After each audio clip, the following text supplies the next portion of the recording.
Hey, what's going on, everybody? Steve here, Raking Profit. Figured I would make a little video as I was taking a walk in my neighborhood. It is a beautiful day here in Connecticut, and what I wanted to talk about was eBay to Amazon flipping. So I'm gonna talk a little bit about my business. I'm gonna talk about some of the things I love about eBay to Amazon, some of the things that are a bit annoying. I'm gonna share just some things that are working really well right now. I'll talk about some of the products I'm flipping, and also I'm gonna talk about my mom. She's been flipping for about going on 60 days now. She's been doing eBay to Amazon flipping. She's been sourcing some items. I've had my team helping her out as well. So let's get right into the video. So what is eBay to Amazon flipping? I mean, it's pretty much what it sounds like.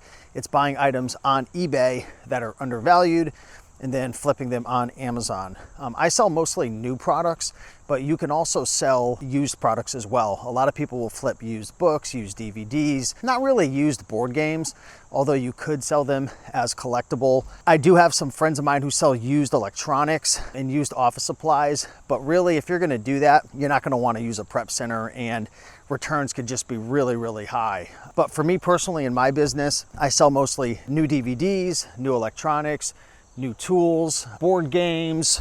What else do I flip? Office supplies, video games, sporting goods.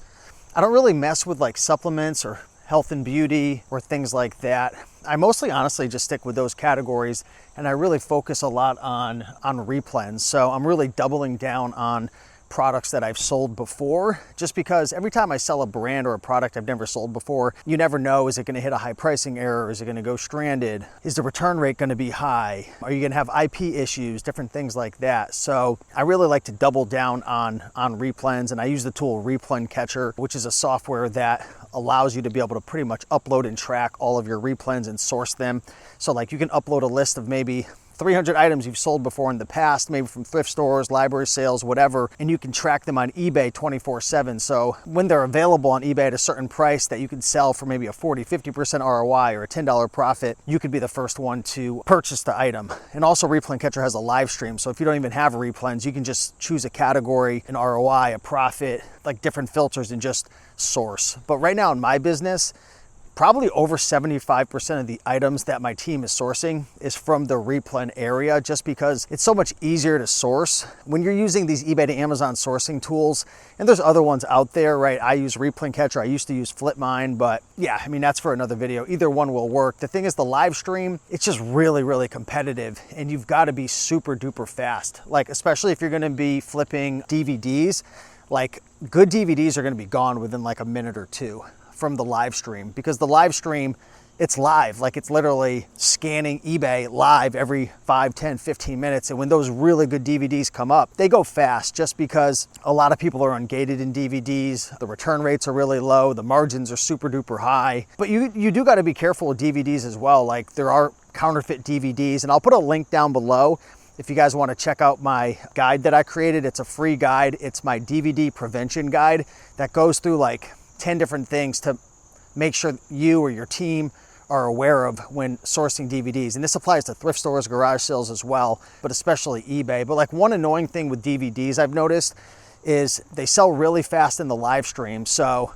if you want to source them and not have to be competing and refreshing every 10 seconds, add them to your replens list within Replen Catcher and just make a ton of best offers. That's how we get a lot. But some annoying things with DVDs that I've noticed is sometimes like you'll get the DVD and it'll be rattling inside. So you'll buy it brand new sealed, but the DVD is like shaking inside. So like either it detached from the little thing that's holding it inside, or like it broke.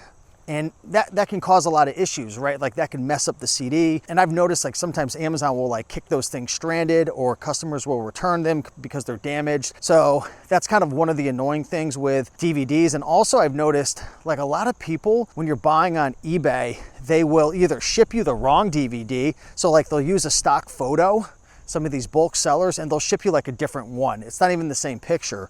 Or they'll package it in like really flimsy poly mailers, and they'll just get crushed or smashed. So, you know, that is one of the downsides of sourcing off of eBay. Like, it's really good that you can buy stuff, it comes right to your house, the margins are really good, you can leverage your capital, but sometimes it's, you know, item not described, or it's damaged, or you just have to just deal with eBay sellers and get returns, which it's pretty easy to get your money back. I know some sellers will say like, oh, no returns, no refund policy, so on and so forth. But if the item's not as described, or if it comes damaged or whatever, like, you could always get your money back 100% of the time. Like, I've sold over 30,000 items, over 35,000 now in the last 5 years from eBay to Amazon. And, out of the hundreds of returns we've had, we've never had a single time where we weren't able to get our money back, right? So that's kind of annoying. And even another thing that's annoying too with eBay to Amazon, and I'm trying to put these out there because I don't want to like make a video where I'm just like kissing E to A's butt, because there's annoying things with every business model. But sometimes with Replane Catcher or Flipmine or any of these softwares, it'll show you an item that you could buy for 10, and Replane Catcher might say you can sell it for 60.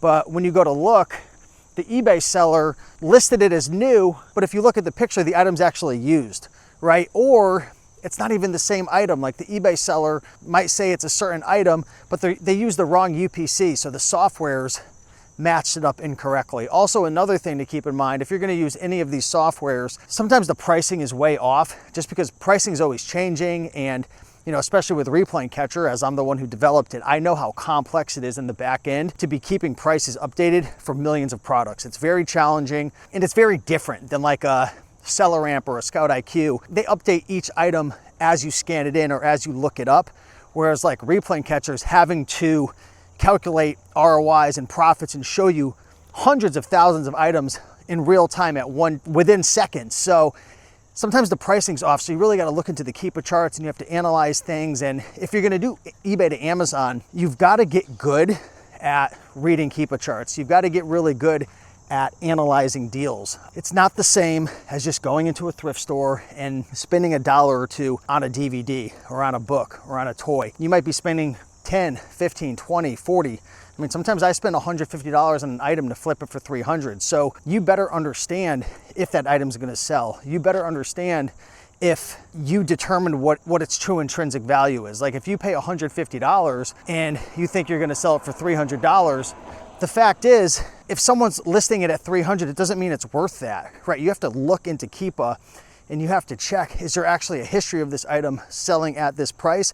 Or is it just an overly inflated buy box, right? What's the true intrinsic value? Has it been selling for 300 in the past, maybe 3 years ago, and now the last 6 months it's really only selling for 200, but somebody spiked the price back up? So you just got to be aware of these things, right? With eBay to Amazon, it requires more money. That's been the biggest, I guess, the biggest change that my mom's having to deal with eBay to Amazon. Like, she just turned 70 years old, so she loves the fact that she could source from home. She loves the fact that she can make best offers on eBay. So if an item is maybe a 25% ROI, she can make a best offer and turn it into 50%. She loves it just comes to her house. She doesn't have to go out to the store.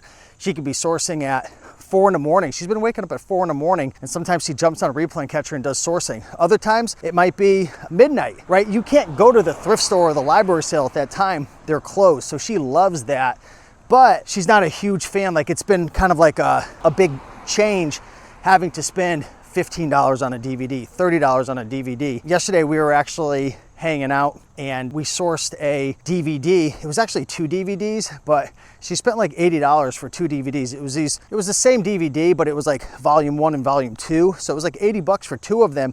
Now she is gonna double her money, so the margins are great, but it's just a different game, right? You're having to leverage your capital, and you've just got to make sure you know what you're doing, right? And that's been another kind of challenge for my mom, is because she understands Keepa, but you've got to really, really understand it when you're doing eBay to Amazon or buying items that are more expensive, because you don't have as much room for making a mistake. If you pay $1 or $2 for a book at a thrift store and you're going to sell it for 60, but really it only sells for 20, you've got a lot of room, right? You've got a lot of room for a mistake. I mean, you could still make money, but with eBay to Amazon, you might only, have 50% margins. So you better make sure it's the item you think it is. It's in really good shape. The eBay seller isn't sending you a damaged item, although you can get a return, but you got to wait to get your money back, ship it back to them, so on and so forth. But her sales are up big time, because in our area, the thrift stores have just been brutal, right? Brutal with the thrift store vultures. They live there. They wait for all the items to hit the shelf and they attack it like vultures. So if you even go to the book section or the board game section and go to the shelf to go scan, you're already too late because they're sitting there and they're waiting, and they're just, they're sitting there waiting for inventory to come out. So they're analyzing and scanning deals before it even hits the shelf. So her sales are up big time because her ASP is way up. Like at the thrift store, her average selling price, my mom, was like 30 bucks or something. And now her average selling price is already like almost doubled because the average DVD and book, and she's doing toys, is over $60. So that's nice. She's doing less quantity as well, because when you're buying books and stuff at the thrift store for 20 or 30 bucks, you got to send in a lot of them to make any money.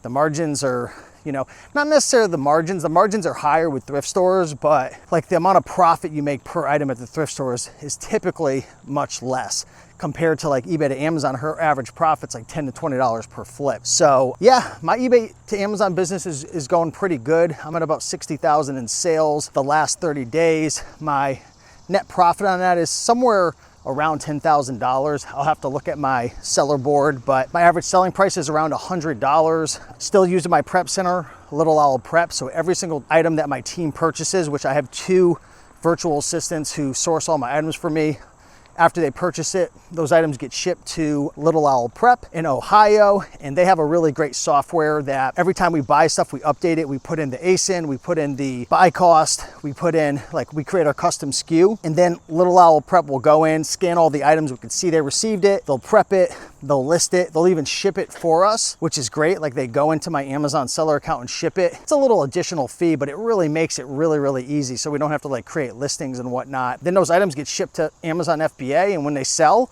we just pretty much replenish them with Replay Catcher, and it's rinse and repeat. I mean, it's a pretty sweet business model. My account health is perfectly clean right now. I did have the other day, I had a strike on my account, but it said no impact, and we got it removed. But somebody said an item was used when it was new, but those are pretty easy to get removed. So we've had a few of those in the past, but overall, my account health score is I think 256, which is good. So I've been holding that over 250, because if you keep your score over 250 for 6 months or more, you can get that Amazon Health Assurance, which just essentially means if you get suspended or kicked off, they won't just kick you off. They'll give you a chance to pretty much work with them, which is great. But I had lost that because my score went down because I had some issues last year, but nothing major that I didn't overcome. I just had some counterfeits, which, will ding your account. But if you do enough volume, your account could take it. One of the downsides of thrifting, E to A, so on and so forth. But yeah, guys, just want to make this video. Things are going good with my business.